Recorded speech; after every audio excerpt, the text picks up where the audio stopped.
Blessings and peace to you. This is SB Favor Thinking Podcast, and my name is SB Favor. How are you doing today? It is Thursday, January 27th, 2022. Another wonderful day and another day to be thankful. And as I always say, if you focus on what is good, then you can project something good to happen. So make sure you are focusing on what is good. You can do no wrong when you focus on what is good. You will simply do all that is good for yourself when you focus on what is good. If you are out there traveling about, make sure you are wearing your mask and using your hand sanitizer. We are still in the middle of a pandemic. I always remind you of that because I care. So please keep yourself safe and keep your family members safe. If you would like to donate to the podcast, you can donate at Cash App $SB Favor. Thank you so much for your donations. The topic for this episode is self-care, the benefits of massage therapy with Eric Joppy. Eric Joppy is a licensed massage therapist, and he's going to educate us on what is massage therapy and the benefits of it. I hope that this information will give you some insight and some inspiration. Hello, Eric. How you doing? And thank you for joining me on this episode. How you doing? I'm doing good, thank you. Thank you for having me. Yeah. I wanted to talk to you about what you do, the massage therapist thing, and all that you do. What made you want to get into it? But first, before we get into that, I would like for you to tell the listeners who you are. Okay, I am Eric Joppy. I am a licensed massage therapist in New York City, and I am coming up on my 5th year with my license. And I have my own massage company, massage practice called Sense Fuel Massage, which is basically a mind, body, soul sensory experience, a healing, rejuvenating sensory massage. Your sense of smell, touch, your thoughts, even sense of taste, feeling, all of those things. Hearing are going to be stimulated and help you reconnect the entire self. Wow, that's awesome. It's a play off of the word. It's a play off the word sensual, which is basically a full stimulating of your senses. It doesn't mean sex. It doesn't mean doing anything sexual. It just means having a full human experience. That's awesome. That is awesome because sometimes when people think about massage, they just think about, okay, well, I just need to relax. But it's more than that based upon what you're saying. Mm-hmm. So tell me, what made you want to get into that? I'm going to ask you about that thought and healing stuff a little later, but tell me about, what made you want to get into that? Because as I was telling you earlier, we've been kind of following each other, on social media for years, and I saw one of your posts one day and I said, wow, that was interesting. The reason why you got into massage therapy. So tell me about that. Oh, well, growing up, I'm from Maryland, and I remember always massaging my family members. Like every time my aunt babysat me and my sister, I would massage her hands and feet for hours. Oh, wow. I would do her fortune on her hand, tell her fortune. In school, I remember being in middle school and being in detention and massaging my friends in detention.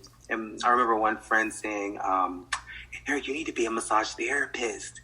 But it wasn't even on my mind. It wasn't something I really, really thought I was going to do. It was just something I loved to do. Right. I ended up moving to New York City in 2002, February 2002. So I'm coming up on my 20th anniversary on the 2nd of February 22. And I was a dance major. I moved here for dance. So I thought I was going to be going on tour with Janet Jackson, Britney Spears. That was my path. Right. My focus. And so then, fast forward.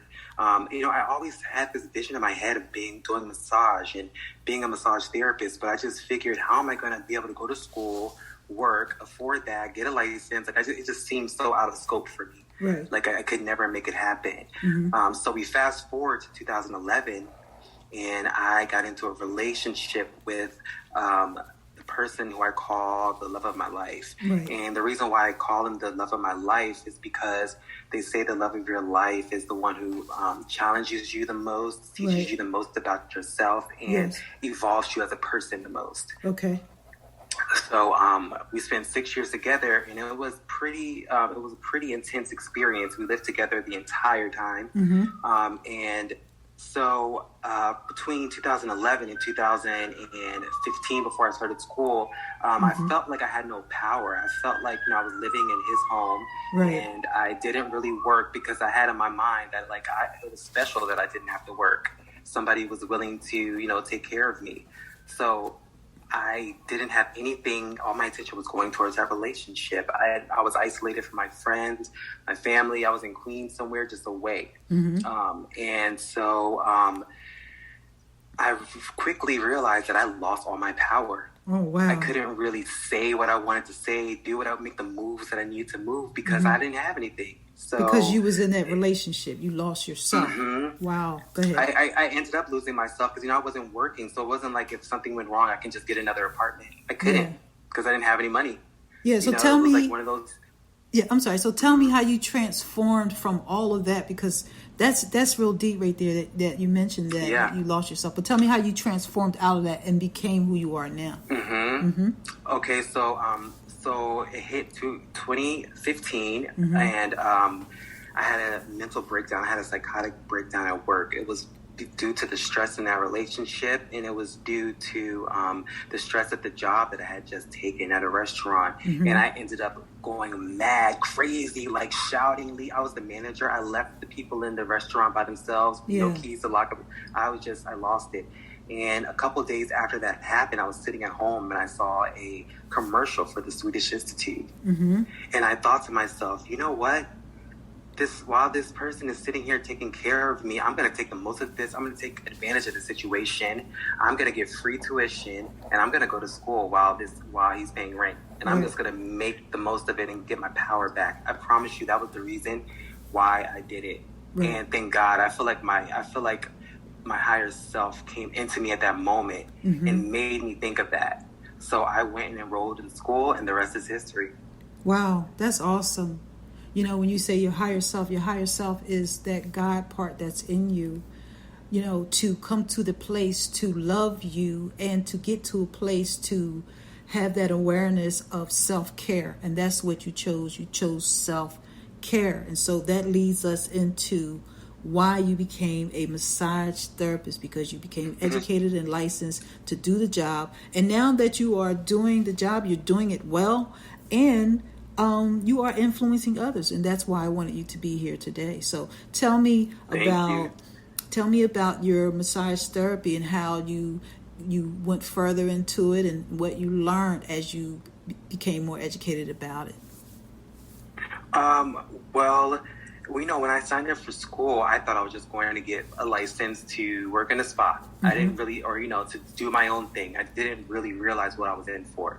So when I got to school, we learned Western and Eastern techniques. And Eastern techniques are about the emotional side, the meridians, like acupuncture. So all the emotional self and how that's made up. And once I learned about that, everything changed. I realized the real power that we have inside of our human body, and how we can use our emotions and our thoughts to really make change in yourself and the world. So that is kind of what woke me up to the importance of self-care. Yes. And without it, we're powerless. We're nothing. So that became my whole life, my whole MO. I was like that before. I was spiritual and like that before, but I was doing it because it was the way my mother raised me. It was how I was taught, how to deal with problems. I didn't realize until I got to school that was actually ancient teachings of how the human body works and how the aura works and how manifestation works. Yes. So I literally through myself. What was your question? I'm sorry. What was the exact question? It's okay. How did you proceed further as you became educated with your education with massage therapy? Yeah. So I ended up getting straight A's, the best. I focused all of my attention on it. And so, because I knew when I graduate, I'm going to be able to work with any celebrity, anybody. I want to tour the world. I just knew I needed to set up and know everything about it. So I did that. I graduated in 2016, December of 2016. And when I got my license in March of 2017, I separated from my partner in May of 2017. So literally 2 months apart, I got one of the biggest blessings in my life. And what I later learned was a big blessing that we separated, but it was one of the most painful points of my life too. Wow. And like, I was just shook. I was literally shook because he was my whole world. That relationship was literally my entire world. So yes, it was almost like I had this new access with this license, but I had no energy to use it. I didn't have the energy that I thought I would when I got my license to go out and do my thing. So I had to like pull myself together. But what you did was what you learned while you were learning about massage therapy, concerning the emotional, the thoughts and healing, all those different things. You learned all those things and applied it for yourself personally first. And that's how you were able to be healed and function in another way that was better than you were before outside of that relationship. So tell me about your business and tell me about how you apply these principles in your life, because you talked about aura, you talked about the emotional self, you talked about thought and healing concerning the massage thing. So tell me a little bit about that. Well, energy is everything. Yes, it is. Without energy, it's vital energy. Without it, we can't do anything. So that was my biggest focus, was how do I preserve energy or gain energy so that I can do this work and so that I can help heal other people. Right. Because I can't fill nobody up with an empty cup. That's right. So I literally isolated myself, and all I did was watch YouTube videos and hang out with myself and just try to fight, deal with my shadow self, like all the bad habits I had, all of the, the bad thought processes I had and thinking about the wrong things. Yes. I had to fix that. I had to really dig deep within myself and heal myself. So that's all I did. And in doing so, I really started to heal, and I really started to be able to give more to the people who I work with, the clients that I work with. And it was just like one thing translated to the next. And I started to realize that, the more I put into myself, the more energy I have and the better my work is. Yeah, that's awesome. And it's a beautiful thing that you recognize that's what you needed to do first before you could become an asset to somebody else. Because self-care is about caring for yourself inwardly and outwardly to be an asset for someone else. And when you mentioned the word energy, I just want to say this to you listeners. Energy is spirit. Spirit is energy, because spirit and energy is a force. And we are living forces. Every thought and every emotion that you have is energy and spirit. And it's a force. And so we get to choose whether we want to function in the good energy, what is positive, or the negative, dark energy. We get to choose that. And I know sometimes a lot of religious people, when you mention the word energy, they think we some kind of new age something. But let me tell you something. Energy and spirit is the same thing, because we are all living forces and we are spirit and energy. It's just two entities, good and evil. But Eric, I like what you're saying, and I like the fact that you took your education and everything that you learned and you applied it to yourself to be an asset to someone else. And tell me a little bit more about the emotional self concerning the massage part, because I've never heard that affiliated with the massage. I've never heard that before. They are absolutely, we have our endocrine system, which is our hormonal system, and that is conducted by our pineal gland. And our pineal gland is our primary gland. It's the gland that connects you to the cosmos, to your ancestors, it connects you to everything unseen. And it also, like I said, dictates your hormones in your body. So your hormones tell you how to feel. Your hormones tell you So how to feel. they, Go ahead. huh? You said your hormones So tell you how to feel, but yes, go ahead. and they travel pathways in the body to get to where they're going because certain organs in the body kind of orchestrate the emotion or act out, like your kidneys house your adrenaline, your stress. So the hormones would go to your kidneys. So basically, those are pathways that these things take. So in massage, we are able to unblock these pathways. Wow. Okay, go ahead, Eric.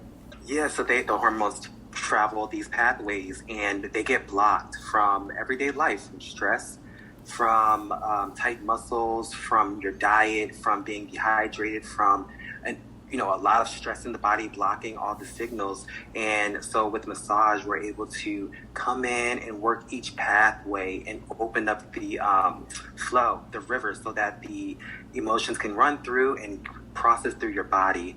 Also, what happens with humans is that we hold emotions in. We don't let them process because you're afraid of the feeling. So it's like if thinking about your father is going to make you sad, but you know that there's something that you need to work out with that relationship, then those emotions the sadness is going to get stuck in your joints and your muscles. It's going to get stuck in your body somewhere, like debris on the side of the road. And if it's stuck in there for too long, it starts to accumulate, and that static vibration, it's a very low vibration when you have trapped emotions. Yes. That turns into disease, cancer. All that cancer comes from, it's an emotional aspect to it. Yes, I read that. It's more of trapped emotions that became stagnant, and then that stagnation changed the vibration of the cell, which turned into a tumor. So the massage basically just frees the body of all of these different things. Blockages. But if the person is still having the wrong thoughts, that means that massage wouldn't be beneficial, correct?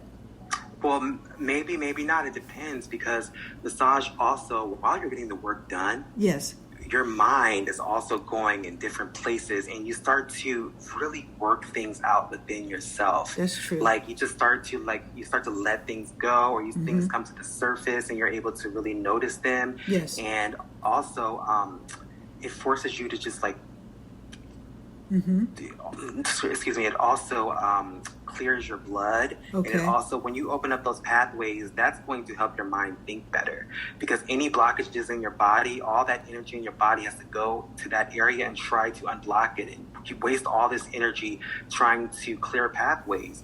That exhausts your mind too. So now your mind can't really deal with important things because it's dealing with the pain, or it's dealing with the zap of energy in your body. So when you free that up, it frees up space in your mind too. That's awesome. To work things out. You're making me think about times I had a massage, and you're absolutely right. You want to clear your mind. You want to focus on the moment, be in the moment of just relaxing and just, like you said, letting things go. Yeah, that's exactly what I experienced. That is so interesting. Let me ask you this. What's the difference between a Swedish massage and a deep tissue? Because when I saw that, I said a Swedish massage. Tell me the difference. Sure. I just want to piggyback on what you were saying just now. Also, when you go to the massage, you get to clear your mind and all that stuff. So when you clear your mind, when you clear your body out, you literally open up yourself to either saying, you know what, that's not so bad what I was worrying about. When those emotions get stuck in your body, they get stuck places. When you get them out of you, then you don't even have that sadness anymore. So that sadness you thought was from, your roommate or your next door neighbor was actually from some trapped emotions that were in there that was released in the massage. So now you feel better. Wow.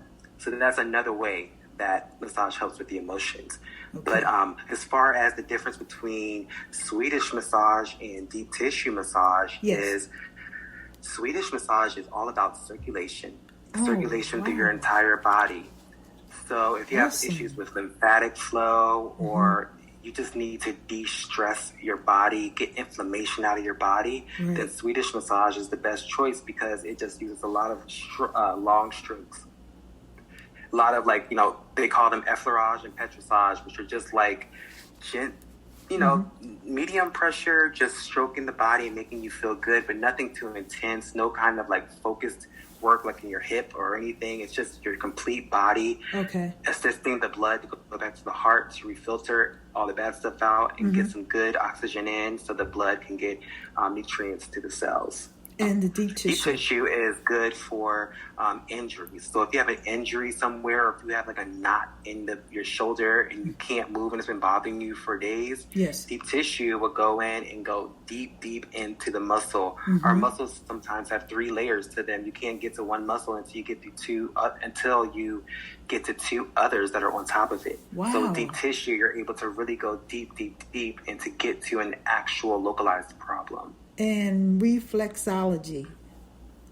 So reflexology is great. That taps into the eastern side, the emotional side, and the visceral organs, your kidneys, stomach, lungs, all those, because if all of the nerve endings in your body go to your feet, every single cell, every single structure in your body has a reflection of that cell. It has a nerve for that in the feet.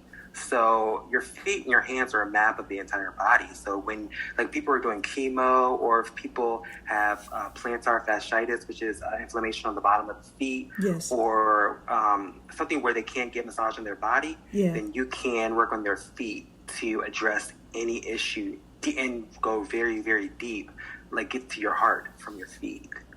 What about blood clots? Because, people sometimes have blood clots, and I don't know, is that healthy for a person to have a massage? And that's a tricky one. That's one that your medical doctor would have to approve, because we would need to know if it's a moving blood clot or a stationary one. If it's a stationary one, sometimes people with varicose veins can have stationary blood clots in them.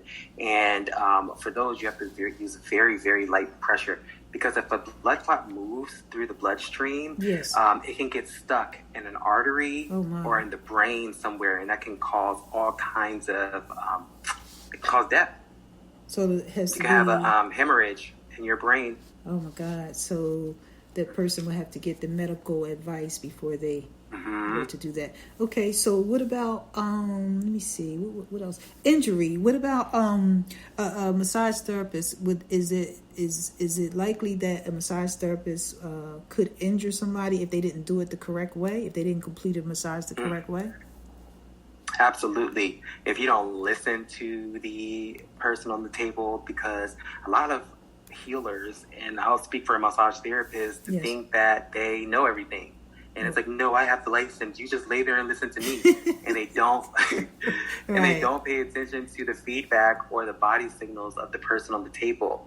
So therefore, they can end up really hurting someone and making their problem worse than it was when they came in. And also run the risk of scaring that person away from massage therapy in general.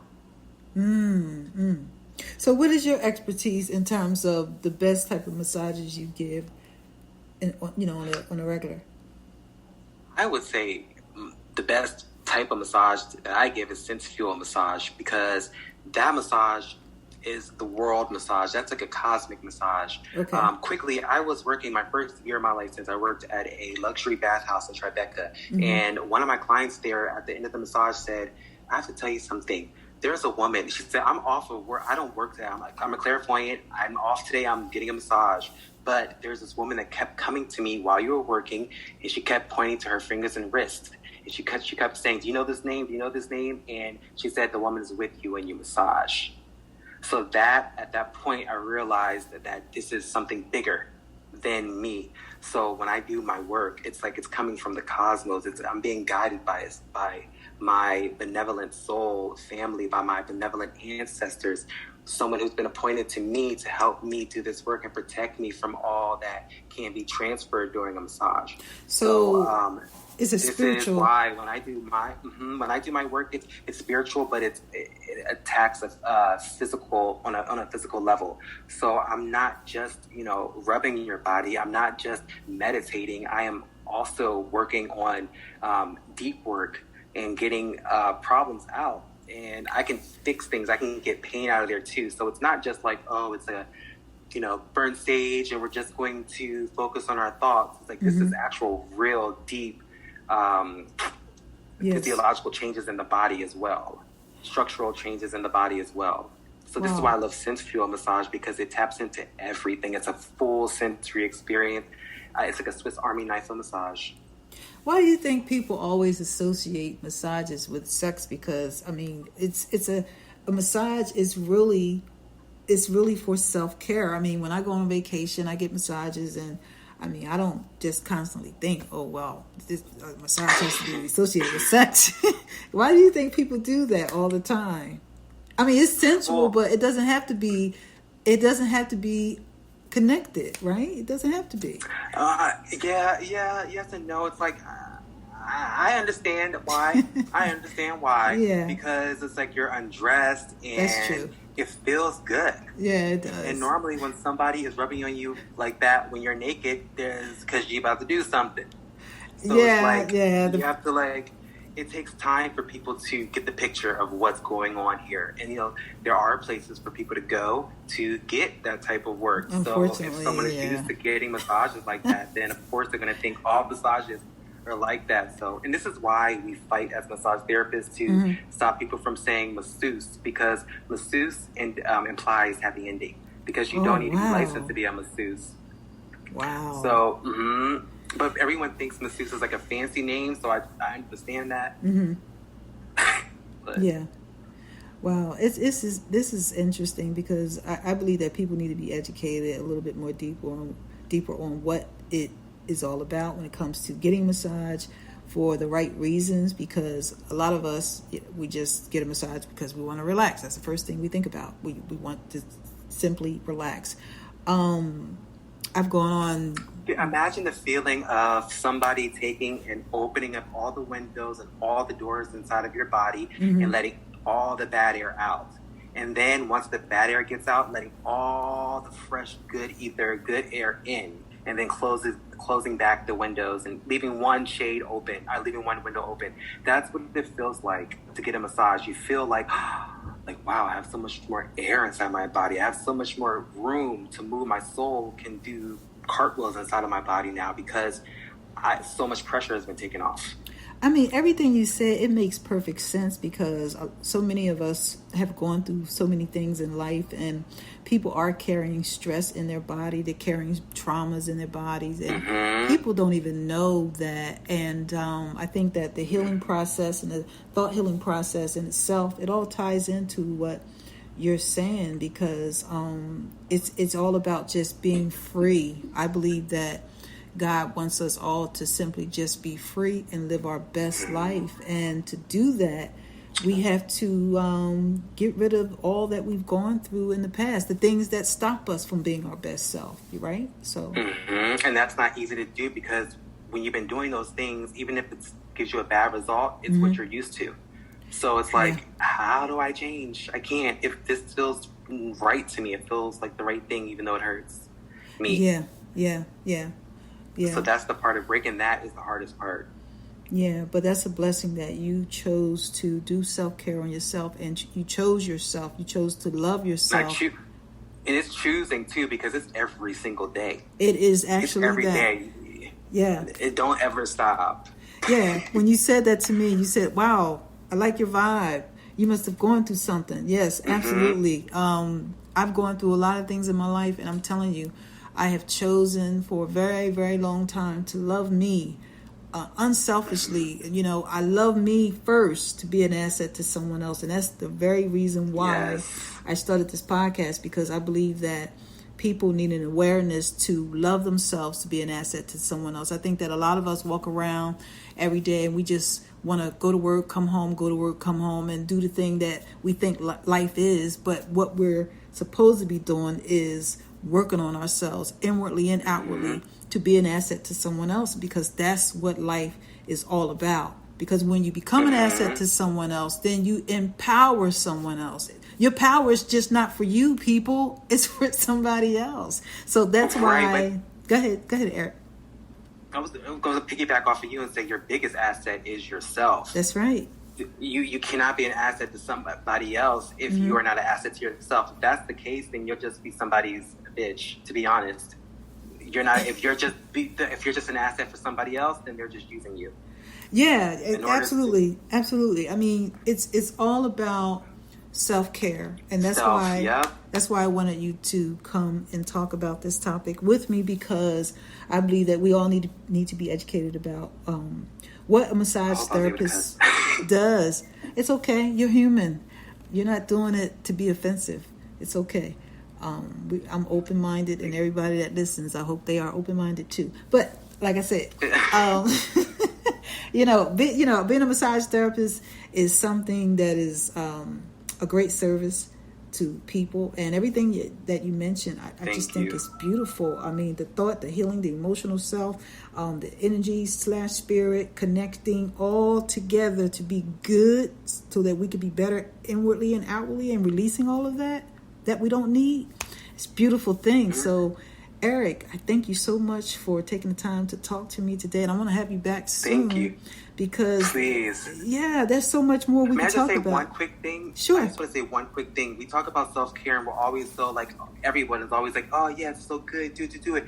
Trust me, it feels uncomfortable. It feels embarrassing. It feels frustrating. It feels like you want to be mad at yourself. You would be mad at somebody else. So just know that just because it feels ugly and it feels like a struggle doesn't mean it's not working. That means that it is working. And you keep going through that feeling until it starts to change into another higher feeling. But you will have to go through those feelings. Awesome. So don't let that scare you away. Awesome. Thank you so much, Eric. Remember, people, we have to work on ourselves to be an asset to someone else. And when we do the work, then we can be better. So we have to do the work. I heard that. It's so important. So thank you again, Eric, for taking the time to talk to me. And tell the listeners where they can reach you on social media. So I'm on Instagram at Sense Fuel Massage, and that's SENSE Fuel FUEL Massage. Mm-hmm. And my website is the same thing, sensefuelmassage.com. Awesome. And so he is available. I don't want to blow up your spot, but please, New York City. New York City people, you hear him. So look him up. And so once again, Eric, thank you so much for taking the time to talk to me. And thank you, SB. Sure. And I will have you back again real soon. And this was educational for me as well. This me too. Yeah. So, listeners, thank you once again for taking the time out to listen to SB Favorite Thinking Podcast. Thank you, everybody.